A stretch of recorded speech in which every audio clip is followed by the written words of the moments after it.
Do you need to be certified in order to be an herbalist? So I'm going to share the 4 things you need to know about herbal certification and education that will help you choose the path that's right for you. If you haven't subscribed yet, hit the subscribe button and the bell to be notified every time we post a new video about herbalism, healing, and alignment. I have taught clinical herbalism, clinical spiritual herbalism to over 5,000 students in our various programs and courses, and this is by far the question I get asked most frequently. So I'm excited to help you decide how you would like to deepen your herbal practice and help others heal. Number 1, you need to know that herbalism is not a federally licensed field in the United States. It is in other countries, but here Big Pharma is king. There is no accrediting body that provides standards of education and care or determines who's qualified to be and call themselves an herbalist. This has advantages and drawbacks. On one hand, we don't have a governmental or healthcare agency that's ignorant about the nuances of herbal medicine dictating how it should be practiced. But with that, our work isn't included in insurance policies. And on the other hand, from a patient perspective, there is no universal guiding principles among herbalists or to tell people what they should expect when working within this modality, and there's no standard pricing structure. So this can create an industry that within limits, has an incredible amount of freedom.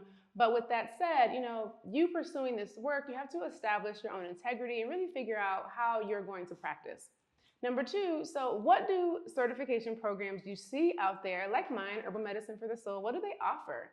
Since there is no licensing body, understand that every program that's offering a certificate is offering a certificate of completion, a certificate that's saying you completed and successfully demonstrated the requirements of this specific program.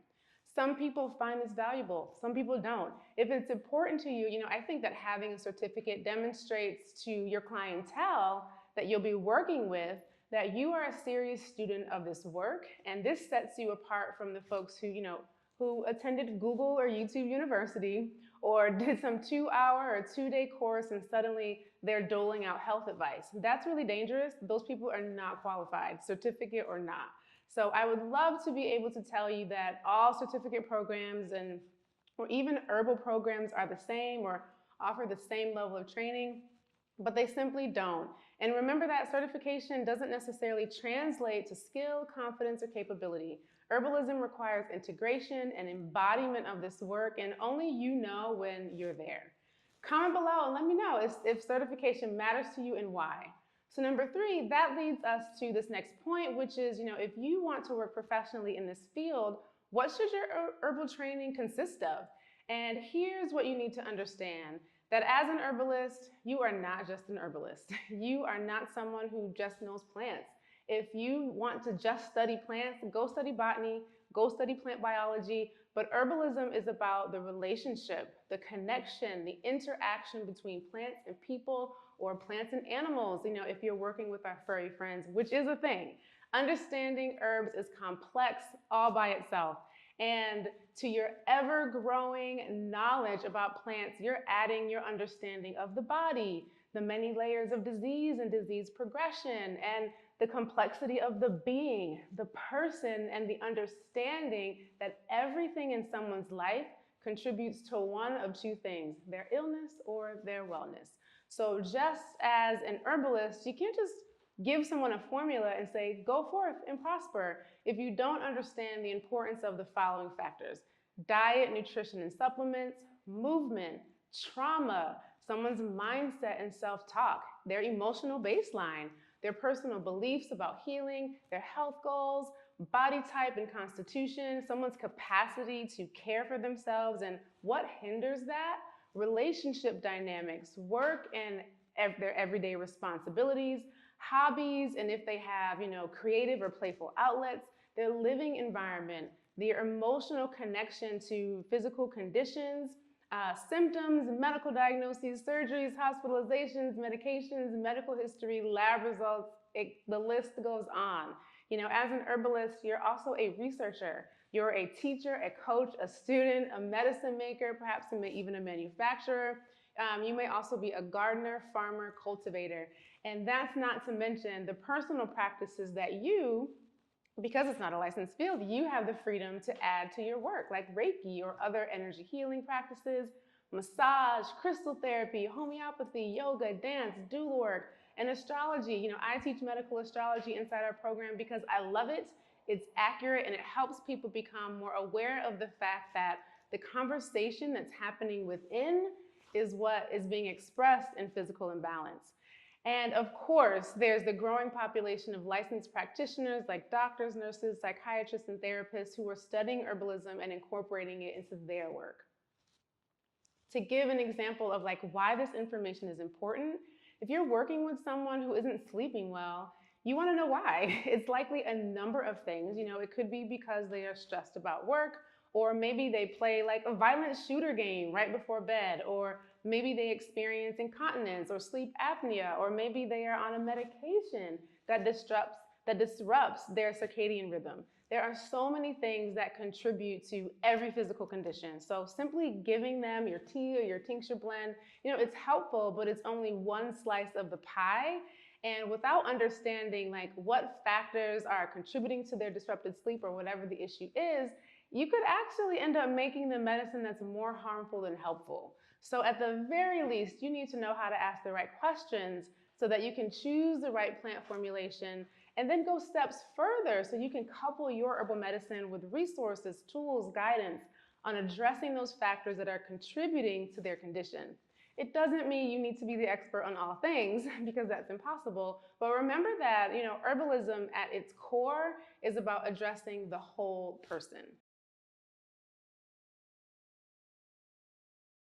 Okay, so where are herbalists getting all of this training and how are they learning all of these skills, right? This is number 4, your practice, your path. The most common ways people become herbalists are through 1, self-study, 2, apprenticeships and mentorships through private programs like ours, Herbal Medicine for the Soul, and 3, through degree programs and studying botany, herbal sciences, phytotherapy, and acupuncture.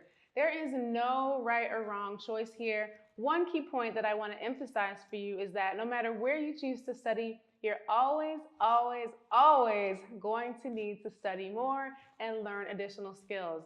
In every instance, you're going to self-study and you're going to take more classes and you're going to buy more books. And why is this? Because you're always going to have new questions. As you work with more people, as you make more medicine, as you get introduced to other healing systems and modalities, and of course, as you discover more plants. On this path, you are a forever student. Some elements that I personally find important here are our herbal knowledge, like materia medica, herbal energetics, formulary, herbal preparations, holistic diagnoses like tongue, pulse, doshas, tissue states, clinical protocol development, medical interview skills. Also, opportunities to receive feedback and coaching on your formulary and protocols. Anatomy, physiology, pathophysiology, you're always going to be learning about the body, but a program that gives you a good foundation on the body and how things get dysregulated is key. Nutrition, food is medicine or poison. So much can be corrected when people make dietary changes, so you need a working knowledge of this. Mind, body, spirit connection, everything is interconnected. And you need to be able to help people become more aware of the fact that their health is intricately tied to their mental, emotional, and spiritual well-being. So your training needs to give you tools to teach people how to heal from within. And then community. Who are you learning from? Who are you learning with? And is this a conducive and supportive environment for your growth and your healing? Do the teachers, do they resonate with you? Because yes, you're learning, but you're also healing in this space too. And then budget, let's keep it real. This matters. You can pay very little or upwards to tens of thousands of dollars. The choice is yours. Just remember that you're investing in yourself and your education. You can't choose wrong. You're not going to get everything in one program. So the most important thing here is to understand what the program clearly offers. Speak to someone if you can, and think about what if what they offer aligns with your curiosities, your interests, and what you want to learn. So if you're looking for a comprehensive herbal program, consider ours, Herbal Medicine for the Soul. It's self-paced online mentorship program where we are not only training future herbalists and medical practitioners on herbal medicine, but we're teaching you how to heal and break the cycles of chronic physical pains, mental illness, pills, and side effects with herbal medicine, medical astrology, and the Calypso healing method. The link is below. Check it out. If it resonates, see you inside. And thanks so much for tuning in. Be sure to like and subscribe, and see you in the next video.